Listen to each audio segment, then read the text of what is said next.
नमस्कार दोस्तों, मैं हूं डॉक्टर प्रशांत उड़गी और आप सबका हमारे यूट्यूब चैनल में स्वागत है।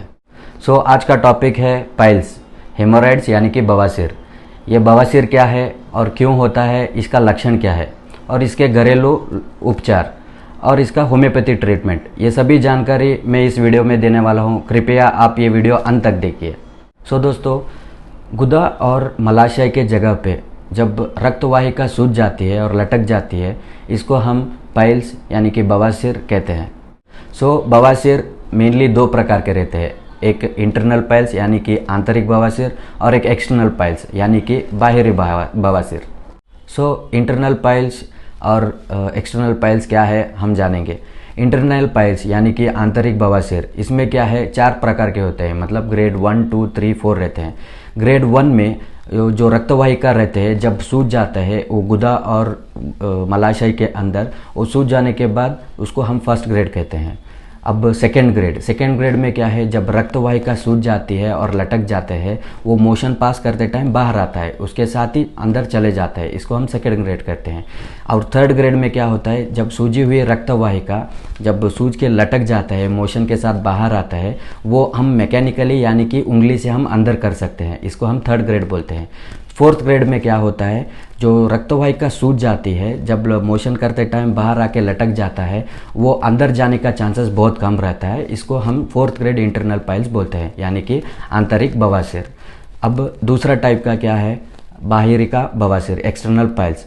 ये एक्सटर्नल पाइल्स जो है, रक्तवाहिका जो बाहर के गुदा के एरिया में जो रहता है, आसपास जो रहता है, वो हमारे हाथ से फील होता है, एक छोटी स्वेलिंग रहता है, तो वो स्वेलिंग क्या है, आपको हम एक्सटर्नल पाइल्स बोल के बोलते हैं। बवासीर में जब रक्तवाहिका सूज जाती है, वो जोरा स्वेलिंग होने के बाद हमारे हाथ को वॉश करते टाइम लग सकता है, तो वो सूजी हुई रक्तवाहिका जिसमें खून जम जाता है, उसको हम थ्रोम्बोस्ड पाइल्स बोलते हैं। जब ये सूजी हुई रक्तवाहिका, इसके वजह से पेन ज़्यादा होता है यानी कि दर्द ज़्यादा होता है, आप बैठने के लिए प्रॉब्लम होता है, चलने के लिए प्रॉब्लम होता है। सेकंड क्या है, आपको जलन ज़्यादा होता है जब मोशन पास करते हो।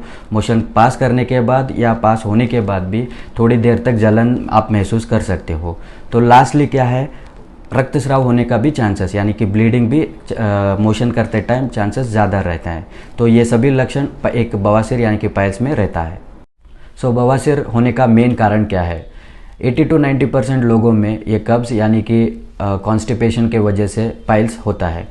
तो ये कॉन्स्टिपेशन में क्या होता है, मोशन ज़्यादा हार्ड होने से या मोशन ज़्यादा स्ट्रेन करके करने से ये पाइल्स होने के चांसेस बहुत ज़्यादा रहते हैं।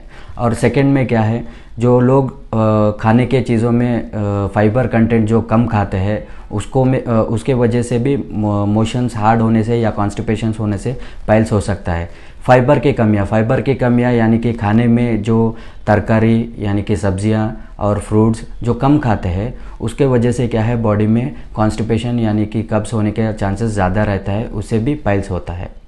बवासीर का नेक्स्ट कारण, बॉडी में पानी का इंटेक कम होने के बाद डिहाइड्रेशन होता है। वो पानी के कम होने के वजह से भी पाइल्स होने का चांसेस ज़्यादा रहता है, क्योंकि उस पानी कम होने के वजह से कॉन्स्टिपेशन यानी कि कब्ज़ होता है, उससे पाइल्स ज़्यादा होते रहता है।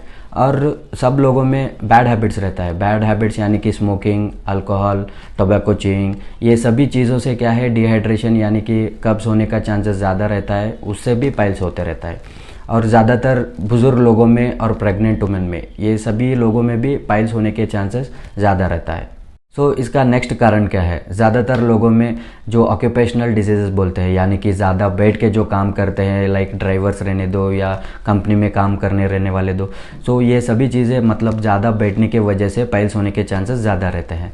तो नेक्स्ट क्या है, सेडेंटरी लाइफ, मतलब ज़्यादा जो लोग फिज़िकली इनएक्टिव रहते हैं, काम नहीं करते हैं और खाने में ज़्यादा सेडेंटरी ये वो खाते रहते हैं, उनमें भी पाइल्स होने के ज़्यादा चांसेस रहते हैं। इसके अलावा दूसरे सिस्टमिक डिसीजेस यानी कि हाइपरटेंशन, बीपी रहने दो, डायबिटीज़ रहने दो, हाइपर पैराथायरॉयड रहने दो, थायराइड कंडीशंस रहने दो, ये सभी चीज़ों में डिजीजेस में क्या है, कॉन्स्टिपेशन होने की वजह से पाइल्स हो सकता है। अगला है, जो ज़्यादातर टैबलेट्स लेते हैं यानी कि पेन किलर्स लेते हैं, बीपी के टैबलेट्स लेते हैं, जो ज़्यादा टैबलेट्स लेते रहते हैं, उनको कब्ज़ यानी कि कॉन्स्टिपेशन ज़्यादा होता रहता है, उससे भी पाइल्स होने के चांसेस बहुत ज़्यादा रहता है। ये सभी मेन पाइल्स के कारण हैं। इसके अलावा भी बहुत सारे डिसीज़ेस में या कंडीशंस में भी पाइल्स होने के चांसेस बहुत ज़्यादा रहता है। तो आइए अब जानते हैं बवासीर के लिए घरेलू उपचार। पहला है सिट्स बाथ। सिट्स बाथ यानी कि आप जिसको तकलीफ़ ज़्यादा है, जिसको दर्द ज़्यादा है, जलन ज़्यादा है और ब्लीडिंग ज़्यादा है, वो लोग क्या है घर में एक टब में गर्म पानी डाल के उसके अंदर थोड़ा सॉल्ट डाल के आप उसके अंदर बैठना है। ये 10 से 15 मिनट तक आप बैठेंगे, उसके अंदर आप थोड़ा रिलैक्स करेंगे तो क्या है आपको दर्द जो है थोड़ा बहुत कम होते जाएगा। अगली नेक्स्ट क्या है, फाइबर कंटेंट फूड। ये फाइबर रिच फूड क्या है, आप खाने में जो है तरकारी यानी कि सब्ज़ी ज़्यादा खाना है, फल ज़्यादा खाना है और ये दिन भर ज़्यादा जो खाते रहते हैं उससे तो कॉन्स्टिपेशन कम होगा और आपका पाइल्स होने का तकलीफ़ भी थोड़ा कम होते जाएगा। तो नेक्स्ट क्या है, पानी। पानी आप जितना ज़्यादा पिएंगे उतना आपका बॉडी हाइड्रेटेड रहेगा। जब भी पानी का वॉल्यूम कम होते जाएगा, आप डिहाइड्रेशन की वजह से भी क्या है कॉन्स्टिपेशन ज़्यादा होके उसके वजह से भी पाइल्स हो सकता है, इसलिए आप ज़्यादा पानी पीना चाहिए। नेक्स्ट क्या है, बैड हैबिट्स। बैड हैबिट्स जो भी है, स्मोकिंग वगैरह, तंबाकू, अल्कोहल, ये सभी चीज़ों से दूर रहना चाहिए। अभी next walking exercise, physical workout, ये बहुत ज़रूरी है। यानी कि व्यायाम, एक्सरसाइजेस, वॉकिंग वगैरह आप अच्छे तरीके से फॉलो करते रहेंगे तो आप जो भी खाना भी ठीक तरीके से खाते रहेंगे तो जो भी पाइल्स प्रॉब्लम है आप उससे थोड़ा बहुत दूर रह सकते हो। तो फ्रेंड्स, ये सभी घरेलू उपचार अगर आप 1 महीने तक फॉलो करेंगे तो थोड़ी बहुत आपको पाइल्स में डिफरेंसेस आते जाएगा। अगर आपको तकलीफ़ कम नहीं हो रहा है, ज़्यादा हो रहा है, तो तुरंत आप एक डॉक्टर को कंसल्ट करना बहुत इंपॉर्टेंट हो जाएगा। जैसे मैं पहले ही बोला था, दूसरे बीमारियों के वजह से भी, डिसीज़ेस के वजह से भी पाइल्स होने के चांसेस बहुत ज़्यादा रहते हैं। अगर पाइल्स अनट्रीटेड रहा, अगर आपको उसको सही इलाज नहीं हुआ तो उसके कॉम्प्लिकेशन होने के चांसेस भी बहुत ज़्यादा रहेगा। जैसे कि फिशर्स होने दो या फिस्टुला होने दो या कैंसर होने का भी कंडीशन बहुत ज़्यादा रह जाएगा। तो आइए अब हम जानते हैं होम्योपैथी में बवासीर के लिए ट्रीटमेंट क्या है। होम्योपैथी में क्या है, जो भी आपका इमीडिएट तकलीफ़ जो रहता है यानी कि दर्द रहने दो या जलन रहने दो, ब्लीडिंग रहने दो, ये सभी हम सिम्टोमेटिक ट्रीटमेंट देंगे, मेडिसिन देंगे।